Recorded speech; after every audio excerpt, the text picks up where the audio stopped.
This is the best of First and Last, the podcast. We've dubbed this something different, so Allie, I want to make sure I understand the etymology of this right. So you have started calling Thursday penultimate day for a while now, right? Yes.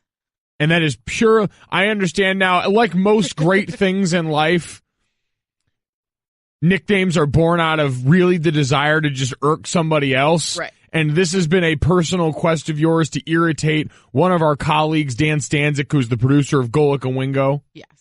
Yeah, so I mean, I don't know how many times I used penultimate in my life. It was probably less than 10 before this shift started. It's one of those definite sports words. Right.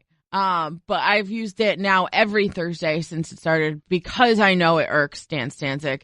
And so instead of penultimate day, now we've shortened it to it's penny day. Yeah, because we can't be bothered with all of those syllables. Penny's a lot easier, so happy Penny Day. Happy Penny Day. I would say from the people who brought you Thursday comes Penny Day right here on First and Last. And what a way to kick it off is, listen, I try and find more and more ways to empathize with the current state of the NBA.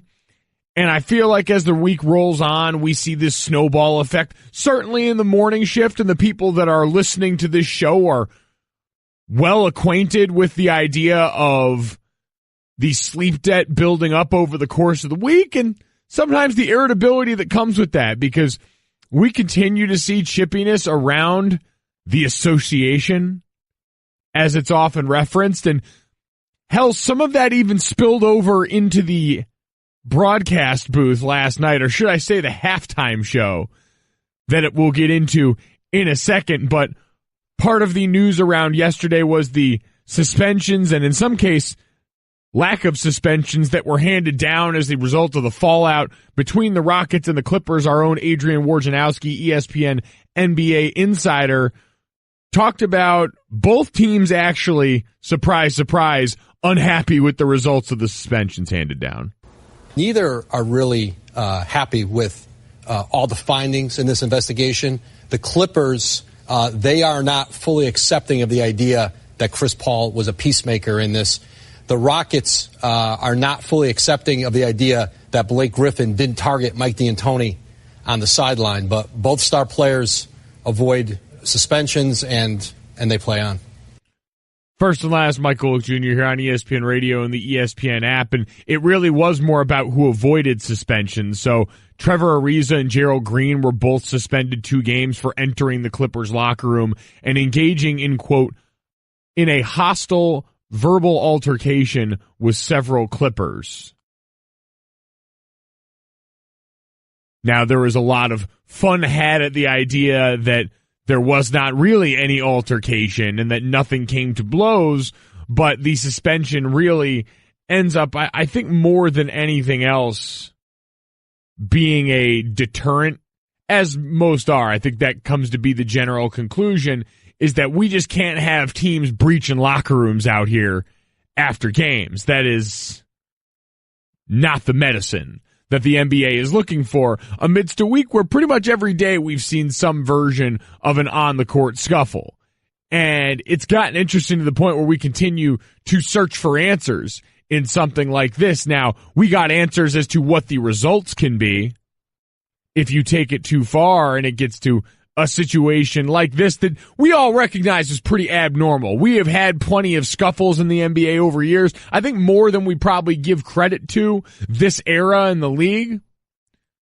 But then all of a sudden when it spills, anytime you get into locker room altercations after the game or guys meeting out by the bus or in the concourse, you understand the league's got to step in because it can't have that perception that it's lost control. Like, I heard plenty of people asking questions about last night on our halftime show, talking to Woj, asking questions about would teams be fined or disciplined at all because security didn't respond well enough. But it sounds like through all of this, security and everything checked out and did the best job that they could, considering the access that players had in these newly discovered tunnels and back channels that the Staples Center has now made the rest of us privy to. But Ben Lyons from ESPN LA 710 posited an interesting theory and a very millennial theory when he joined Spain and Fitz last night on why we've seen such an uptick in these on-court dust-ups. The games have gotten a little chippier as of late, and I think that's because of social media. I think these guys know that every game's being watched. You no longer have like a random night, a Tuesday in Orlando where no one's really paying attention. Like everything's on social media, everything's on ESPN, everything's being talked about. So the guys are a little more tense, I think, and the guys are a little bit more high octane, and it's especially in the Eastern Conference, it's wide open. The Cavs struggling. I think you're starting to see these guys really get after it. So I like seeing the chippier NBA. I think we all do, within reason, obviously. I love how everyone does have to guard against the idea that they like fights. Like you heard the within reason there. We've even done it here on this show where you try and make sure, we're not endorsing violence or anything like that. But in an honest moment, we're all kind of into it. But we've got to play the right game. And so when we say that we're into it, we don't really mean that we are endorsing fighting. But you guys get what I'm saying. And to Ben's point, it's an interesting, I'd say, side-by-side and two things that we've seen become trends, because definitely, and we're using the recency bias of this week, but it has been a busy week of these kind of on-court fisticuffs amidst an era and amidst especially the last couple of seasons where we've talked about the regular season as being devalued, as there being less intensity because of this constant, idea drilled into our head that 82 games is too many in this day and age for the NBA, that with an emphasis on postseason play from the teams that are familiar players around that, these guys are going to pick and choose the spots where they actually put their foot on the gas during the regular season. And so it would create fewer and fewer moments like this just because of the sheer volume of games that guys have to deal with. You wouldn't see the same night in, night out intensity. Ben's point kind of disputes that. Now, the intensity that I really cared about yesterday resided in one place and one place only. I want to pat us on the back here because we were really out in front, I think, on this idea. One that the great Jalen Rose, giving the people what they want on our halftime show last night. Because we said the whole Paul Pierce, Isaiah Thomas controversy, celebration night, however you want to phrase it, seemed pretty avoidable and seemed like something that indicated a level of sensitivity on the part of Paul Pierce that wasn't in line with his relative importance to that franchise compared to Isaiah Thomas. And, well, Jalen Rose kind of agreed with us. I got to say a word for you, fam. I thought it was petty. Ooh! On who? On Paul Pierce's part. And what part? I love Paul. This is my brother. Part? Because to me, there are going to be all type of announcements that happen the 48 minutes during that game. Okay. All types. Okay. Including celebrating Isaiah Thomas could be one of them. Does not take away from your situation like Kobe's that happened during the game, because they're doing yours post-game. I want to drink in the vapors of that for a second, because that on-air moment, you heard the audible sort of gasp from Michelle Beadle hosting at that point, and then the sound of the interwebs all collectively recoiling at once as we realized, oh, he actually just said that to his face. I wish I could give you guys audio that would somehow convey the look of stunned disbelief on Paul Pierce's face. And I don't think this ventures into the vein of ESPN on ESPN Prime, because I know people really get off on that in a way that is, their own deal. But this was one of those moments where you receive brutal honesty in a setting that you were not expecting it. Like this, it seemed like someone bringing up your relationship at the Thanksgiving table. It was that look of stunned disbelief where it was like a sibling that betrayed you. Because these are two guys that were both part of the same brotherhood and the NBA players and have this understanding of certain things, and you don't think, all right, the guy that I go to work with on my set, and Jalen prefaced this by saying, Paul Pierce is my brother. We go, I love and respect him, all these different things. But at the same time, you expect that kind of criticism to come from the outside. You expect that to come from your aunt and uncle to ask why you're not seeing anybody right now when you're home for Thanksgiving. You don't expect it to be your sibling that's at a lot of times getting the same sort of criticism that you are. And so Paul was a little shocked by that, as was everyone else. But again, now, the thing that they did Jalen a favor on was they clipped the birthday analogy. Did anyone else, Allie, did you hear the birthday analogy that he used? Basically likened the jersey ceremony to Paul Pierce's birthday and said, your birthday is not any less special. He goes, other people have your birthday too. Your birthday is not any less special because they do. And that, among other, like, this is peak social media. That was what people took away, debating whether or not the analogy of a birthday worked in all of this. Not the fact that Jalen Rose called Paul Pierce petty to his face while still referring to him by the full name in third person, but the fact that he used a birthday analogy that may only loosely convey the point that he was trying to make. I don't know. Did the birthday analogy work? Wish there was enough context here to put that on the poll. I still can't get past the first part. Which the first part? I mean, where? Tell me when to stop the part that you can't get past. I gotta say a word for you, fam. I thought it was petty. Ooh, right there. Beatles. Ooh, I want a bottle and sell it. I gotta say a word for you, fam. I thought it was petty. Ooh. What? Well, that was Beetle, right? Like, I'm not mistaking that oof. I feel like that was I think Beetle was the only female voice on the halftime show there. That sounds like a pretty decisive oof. So. The Petty Wars, they have leaked over onto the ESPN halftime set. First and last, the podcast. This segment is dedicated not to Petty Wars or anything of that nature, but rather to the hand of one Thomas Brady. And it was reported yesterday that Tom Brady sustained an injury to his right throwing hand in a minor collision in practice Wednesday, according to a source. Source close to Brady said that it is possible the injury could affect him slightly in Sunday's AFC Championship game against the Jaguars, but Brady is moving forward with the belief that he is okay. This was one of those moments where, first off, the idea of a minor collision is sort of hilarious in the realm of football, but it's worth noting the reminder that Tom Brady should never, ever get hit. Like, there is one cardinal rule in the world of quarterbackdom in practice, which is that there is a very clearly defined cylinder outside. If you want to see, we talk about chippiness in the NBA. If you want to see practice in any level of football, but especially the NFL, get really chippy and out of hand, let one of the defensive linemen work his way into the quote-unquote cylinder around the quarterback during a period, because the quarterbacks, especially like Tom Brady, are never live. And so if you work your way into a cylinder, that is the first and easiest step for all the offensive coaches and everyone of the like to immediately begin trying to destroy you in the midst of all this.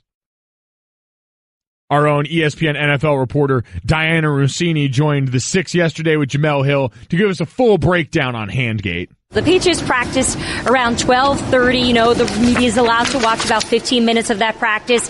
And nobody saw or noticed anything, and cameramen caught all their video. They saw Brady out there. Then the press conferences started. Devin McCourty, Matthew Slater, Rob Gronkowski, Bill Belichick, they all went through the routine of taking questions from the media. And then a team official came out and said Tom Brady will not be speaking today because he's been placed on the injury report. He was limited to practice with a right hand injury. So, of course, there was concern there, and then that became the story of the day here. But in terms of the concern inside the locker room, and we had an opportunity to talk to more players about it, it seemed that no one was that concerned because there was not a specific incident where something actually happened, that according to some players. In fact, most just said, it's no big deal. First and last, Michael Jr. here on ESPN Radio and the ESPN app. I will tell you one player who was very concerned and one player who thought it was a very big deal.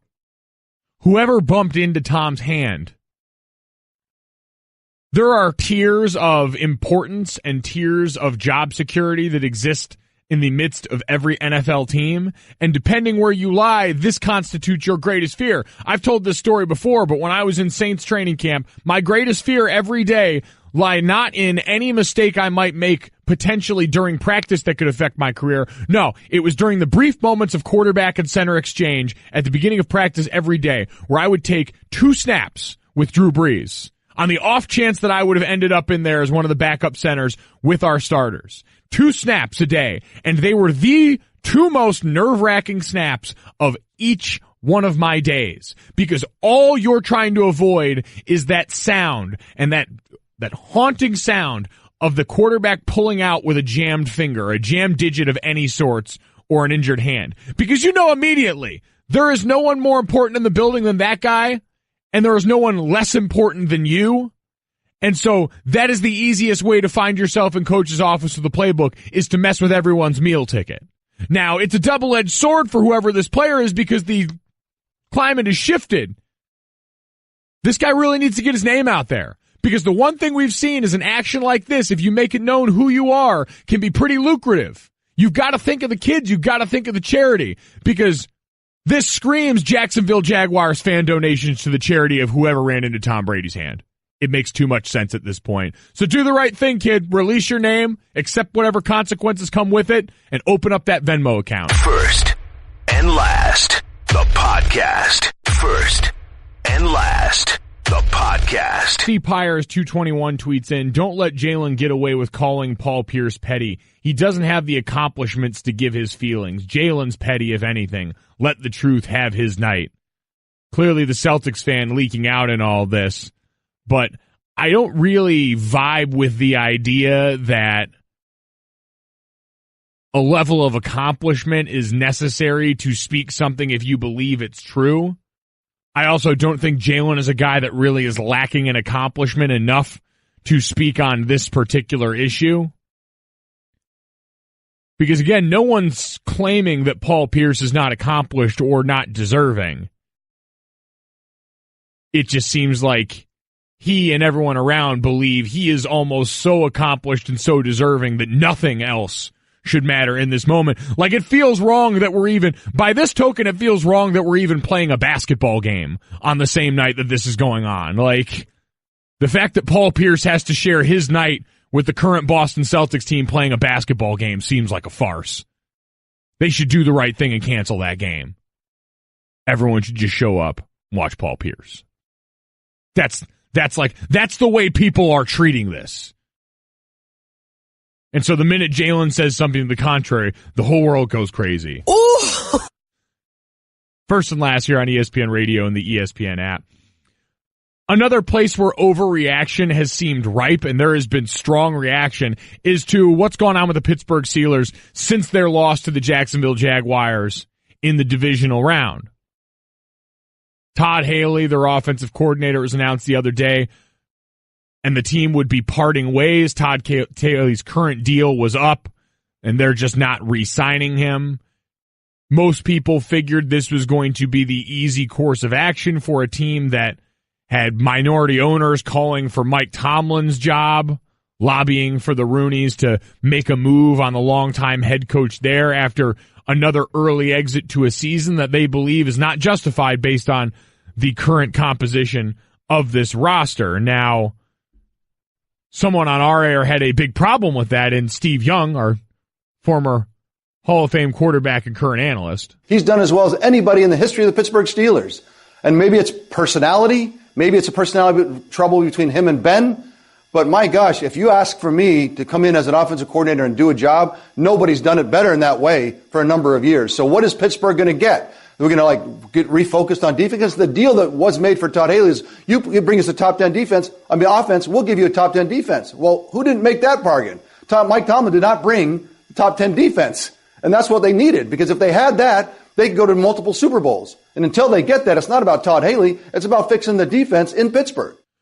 First and last on ESPN Radio. I think the problem with that logic for most people is that it was sort of the same question that a lot of people asked for a while now. Those have been erased by Kyle Shanahan.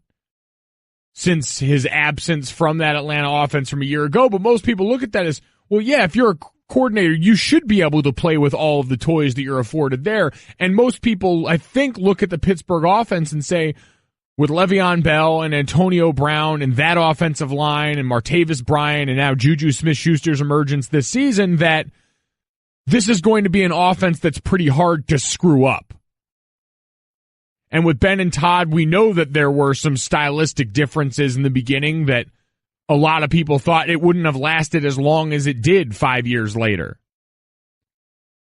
And we see in general, this is sort of the way football works. When people start looking for change and demanding that something be done, a coordinator, especially one whose contract is up, almost seems like a no-brainer in this. It's not to say that it is fair. And now in this situation, we see that the current quarterbacks coach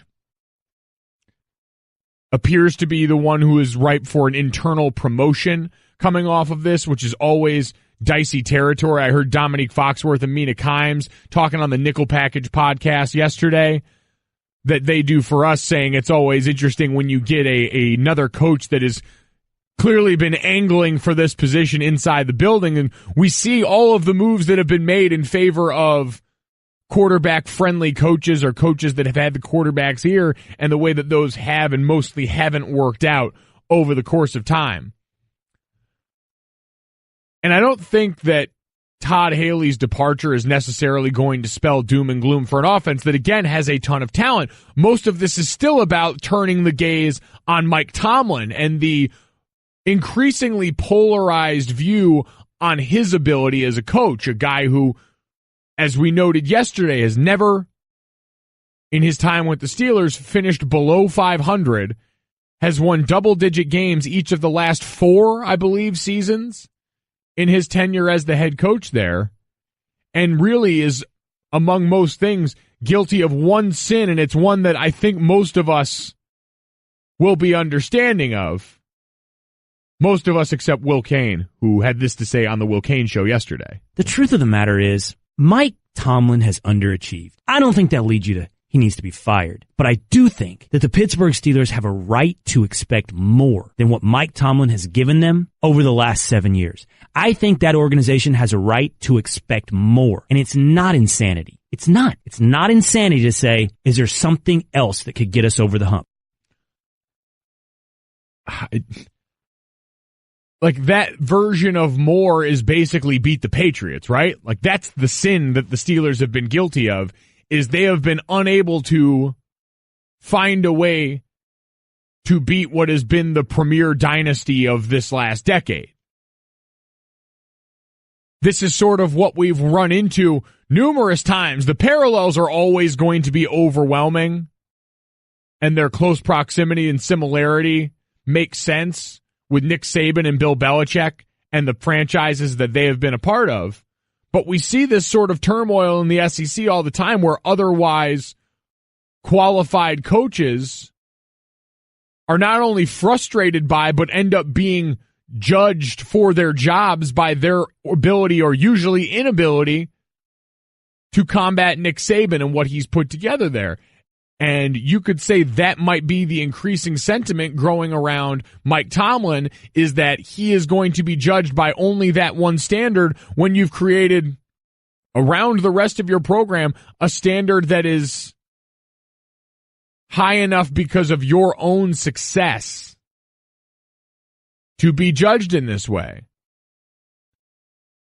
Like, when you're a team that has won double-digit games each of the last 4 seasons, we expect you to be good. We expect you to be competing for or winning your division each and every year. But the problem is when that becomes the norm, and I remember growing up as an Eagles fan, I saw this happen to Andy Reid in Philadelphia, in a place that's now only recently getting back to the success that they enjoyed then, but the run of 4 straight NFC championships and a Super Bowl appearance that ultimately ended up not being enough. And then you start to find, all right, the Andy Reid clock management cliches started coming up, and all these little things that you can really nitpick with a fair amount of the coaches around the league if you try hard enough, but becomes not good enough when it's measured against their own success short of winning a Super Bowl. And that ends up becoming the problem, is most people look at this cap and say, well, this is great. We've really enjoyed going to these conference championships. We've really enjoyed winning our division almost each and every season, but you can't get us that Super Bowl regardless of who it's up against, regardless of this force of nature that's existed in the league. You are going to be judged off this. And I said it the other day, I'm not necessarily saying it's wrong to expect a lot out of a team as talented as the Pittsburgh Steelers. If you want to believe that they're not maximizing that talent in certain ways, then be my guest. Especially on the defensive side of the ball where it's not like they haven't invested time, money, draft picks, etc. But if you want to make it about that, that's fine. Just don't make it about their inability to beat what has been the best team in football. Like, everyone's had trouble beating the Patriots over that time period. The Steelers aren't special, unique, or different in that regard. First and Last, the podcast. Let's go to Homer, South Carolina. Homer, you're on First and Last. What's going on? Hey, man, I am a huge fan of yours. This is awesome. Your and Dad should be so incredibly proud of you. It's amazing. Anyway, the Pittsburgh fans, what really aggravates us is the fact that we can never beat the teams of a lesser caliber than us. And it's all because of the game and management issues that Mike Tomlin has. That's the beef with him. Yeah, and I guess that was the point I made earlier, is you look around the league, and we appreciate the call. I need to clip that and show that to my dad at the beginning. I don't think he appreciates enough what I'm trying to do for him. But regardless, with the Pittsburgh Steelers, I can understand losing that game to Jacksonville, and not really losing, but in the manner in which they did, which at the beginning of the game included really being physically outmatched in a way that they're not used to, is something that should absolutely make you uncomfortable. Mike Tomlin's management of the end of that game situation has rightly come under fire, but I feel like we have some version of that conversation about end-of-game management surrounding a fair amount of games around the league, which should send a signal up that there's a weird amount of mismanagement of those situations by more head coaches in a league where that is one of your jobs, and head coaches have a lot of jobs, but that comes under fire so much, and situational football is such a priority when you get to practice in most places that it's stunning that the guy that's usually orchestrating all of those moments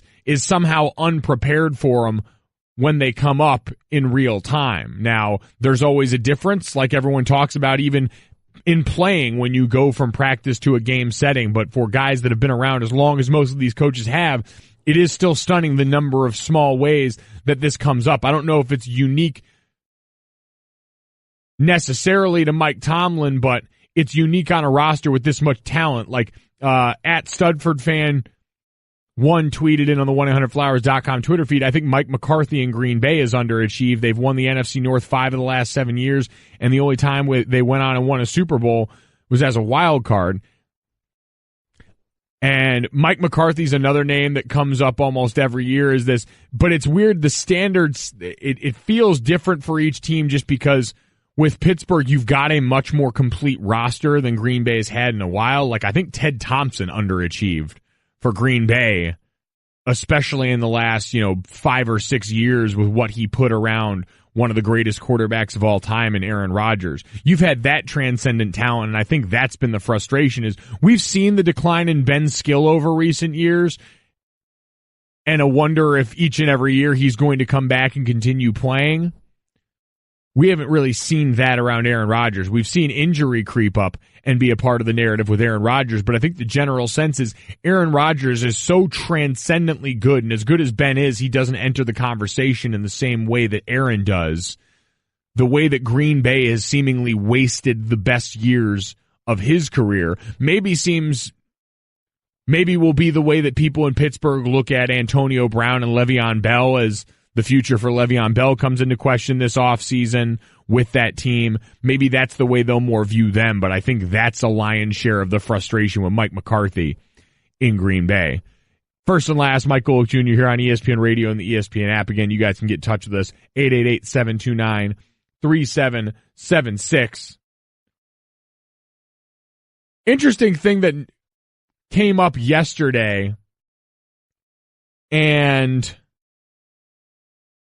I think has gone largely under talked about through the course of the season. Now, there's been a lot of noteworthy news in the NBA through the course of the year, but one that ends up falling in almost the Andrew Luck camp of importance and significance that goes under talked about because of how long this has lasted has been the injury to Kawhi Leonard. The Spurs have shut him down, quote, indefinitely at this point in the season as he's nursing now a quad injury. He's played in about only 9 games this season, and it's put this team into an interesting conundrum, one that was illustrated by our own Ramona Shelburne last night. They actually struggle when he's been out there so far because LaMarcus Aldridge's been playing like an all-star this season. I mean, his role in the offense has changed, and so when Kawhi is not there, LaMarcus is the very clear number one. They play the second slowest pace in the NBA, though, and I think the Spurs, if they're being honest with you, would tell you, okay, we can't count on Kawhi right now, but we also can't beat the Warriors without him. And we all saw how well they did when he was in there for the first 3 quarters of that game until he got hurt. And so it's kind of a catch-22, right? You can't beat the Warriors without him, but you may not even get a chance to play the Warriors if you don't have him. First and last, Mike Golic Jr. here on ESPN Radio and the ESPN app. And that, we've used that as the metric from the outside looking in for a while now, which is, can this team beat the Warriors? Did this offseason move give someone enough to beat the Warriors? Et cetera, et cetera. You wonder how that reality has been seeping into locker rooms recently. We saw this with the Cavaliers the other day. LeBron James came out just recently and said, this season has been tougher than most of the rest of his career for certain reasons. It's been very challenging. Just from the simple fact of how many guys have been in and out. This is a difficult, year for our team. It seems like I say that every year, but this one has been even more challenging. With everybody that's been out and coming back in and the rotations and things of that nature has been very challenging on our team. But we have to figure it out. I mean, listen, at the end of the day, we have a game every other day or every 2 days, just like everybody else in the NBA. And we have to go out and play. And while LeBron is understandably still optimistic if this Cavaliers team can get healthy, I think a lot of the ills that we've seen start to go in a bit of a different direction, but you can still sense the mounting frustration that I think comes for everyone when they say, even if we're playing good, it doesn't feel good enough. Even if we're doing things we believe in a way that gives us a chance to win, for teams like the Spurs and for teams like the Cavs, where the championship standard has been there, and rightfully so, you wonder how that frustration starts to mount. Because I've said the beauty of athletes is always that, especially at the top level for the best guys, there's a sort of blind confidence. There's that sort of air of Austin Rivers about everyone, where it's sometimes people believe that confidence and that level of arrogance is unearned based on skill level, but exists nonetheless and allows guys to go through situations like this where the rest of us on the outside say, well, none of you can beat this great team, so why even bother? They say, no, we're going out here and we're trying to do it every night. You wonder how long that can last with this run of Warriors dominance. And we've seen other dynasties, but rarely has it felt this lopsided. And even with the Patriots counterpart that we've been talking about, football is such a one-and-done model in the postseason that even going into this weekend, you can convince yourself, if you try hard enough, that Jacksonville has a chance because of that defense and the way that they can harass quarterbacks and turn the ball over, etc. It's harder to do that over the course of a 7-game series year after year in a product that's as consistent as the NBA. And you wonder when that starts to seep into locker rooms if it hasn't already. First and last, the podcast. First and last, the podcast. Something that usually invites a little bit of controversy from the masses tends to be transfer rules in college sports. Tends to be an area where, especially on the fan side, there's always a disconnect. with people like me that saw the other end of this for so long, and it seems like those two groups may be coming to a head again very soon. Our own Matt Schick, ESPN studio host, does a lot of great work for ESPNU, tweeted yesterday, quote, I spoke with an NCAA official this week who is 95% certain that transfers will soon be allowed to play immediately in basketball and football. Could be a one-time freebie plus a grad transfer option, so in theory, a student athlete could play for 3 different schools without sitting out. Spoke with a head coach of a mid-major basketball program who says it will lead to greater roster instability year to year. Top players and end-of-bench players will be more willing to look elsewhere before graduating. As Mitch Sherman says, not up for vote yet, but something to monitor. He went on to say, in my opinion, if something were to eventually pass, you'd need a non-grad transfer window to control the process, i.e. basketball players would have the month of April, need to limit the chaos. Person I spoke with did say that if something like this came to pass, it would likely come with academic requirements for student athletes to meet in order to transfer.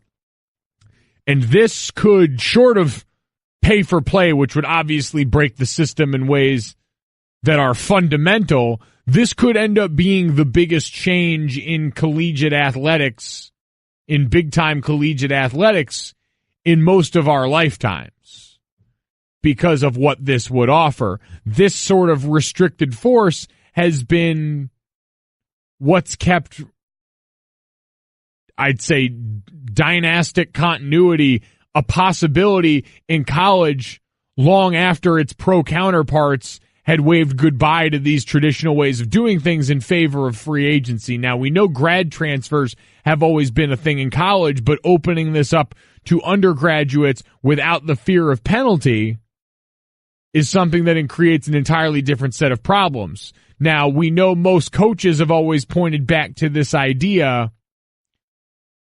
that by creating free agency in college, especially without contracts, the way their pro counterparts had, where you know you've got a player for a set number of years, it creates an environment where not only are you asked to recruit high school age players and recruit kids that you want to come to your school, but you essentially have to continue to recruit players once they're on your team. Now, there's a fascinating look between the dynamic of college basketball and college football in this regard, because in college basketball, you know, so many of the best players are one-and-done players. And so they'll go largely unaffected by this. But when you look at, I mean, let's look at Purdue right now in college basketball. I think they're ranked number 3. And I heard Dan Dockich on the call the other night basically say, if you're a guy that's only started 40 or 50 games, people are looking at you sideways in West Lafayette, because that's not the norm on that team with that kind of veteran-laden talent. All of a sudden in college basketball, if you're looking at this transfer rule, I think that's what you're attacking is depth.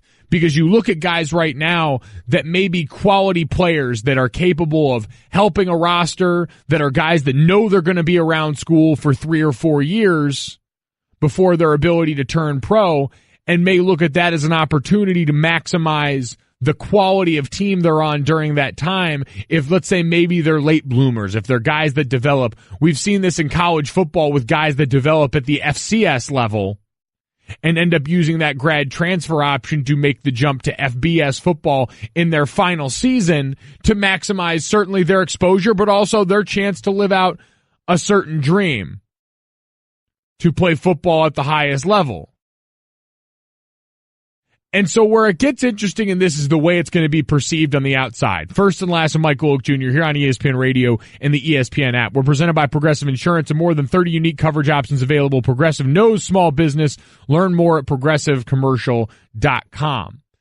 And it's perception on the outside that when you give this kind of power to student athletes, you're enabling people that I think most on the outside look at as kids, but kids in the sense that they can't be asked to make rational decisions with their futures in mind. And that's always something that I've found a bit off-putting. Now, again, my perspective is always going to be colored by my position as someone who played Division I collegiate athletics. But I look at this situation, and most people are going to make the easy analogy that, well, coaches have been allowed to do this forever, so why shouldn't kids? And that's certainly an apt part of this. But I look at it as even more of a personal sense, because I think there's always a personal disconnect between the people that claim to disagree with this process because it affects their teams. I mean, really, that's usually what this seems grounded in, is people don't want the teams that they root for affected by something that changes the system that usually they've operated and had success with. But I'd ask anyone who seems to have a gripe with the way that this system goes, and any system anywhere is going to have people that abuse it. That is not unique to college athletics or college-age kids. But what I'd ask is, look at it like this, because the way, especially with football and basketball, this works is you've got this limited window to prove your worth in a way that would give you an opportunity to, for what most kids would say is the goal, play professionally in whatever your sport is. And so if you've got 4 or 5 years where you've got an eligibility window to prove to the people that are making decisions at that next level that you're worthy of a look and you're worthy of a chance to get to play this game and get paid for it, since we know that's still the elephant in the room on this, why wouldn't you try and maximize those chances? If I were to tell you that going into your workforce now, you've got 4 or 5 years to prove that you are worthy of continuing in your current field, and if not, that's it. You have to go find a different job after that because they've decided you're not worthy. And you've got the option to leave and leverage your position as well as possible to give yourself the most exposure, to give yourself the most reps, however you want to phrase it. Is anyone going to say, well, I made a commitment to this one place, I need to honor them by this, and if it doesn't work out for me, so be it. I'll have to figure it out. No, I'd imagine most people, and this is a trait that we laud in people in other avenues, would say, no, I'm going to scrap, I'm going to fight, I'm going to do whatever it takes to give myself the best chance at that opportunity going forward to maximize the time that I have. But in collegiate athletics, because it again affects our rooting interests, I feel like that sort of personal connection is pushed aside in favor of, well, this kid can't make a rational decision, and more than anything, that rational decision may hurt my team's ability to continue to succeed. All of a sudden, that level of adjustment might create volatility that makes me uncomfortable, especially whether it's as a coach, whether it's as an administrator, because the game that I've played for so long and feel like I have a handle on has changed. 888-729-3776. Want to hear from you. Do you agree with what's proposed in this new grad transfer rule? And what kind of unforeseen effects might it have on college athletics that maybe we're not considering? I try not to be too dismissive of the plight of college coaches just because they are paid, in a lot of cases, paid handsomely.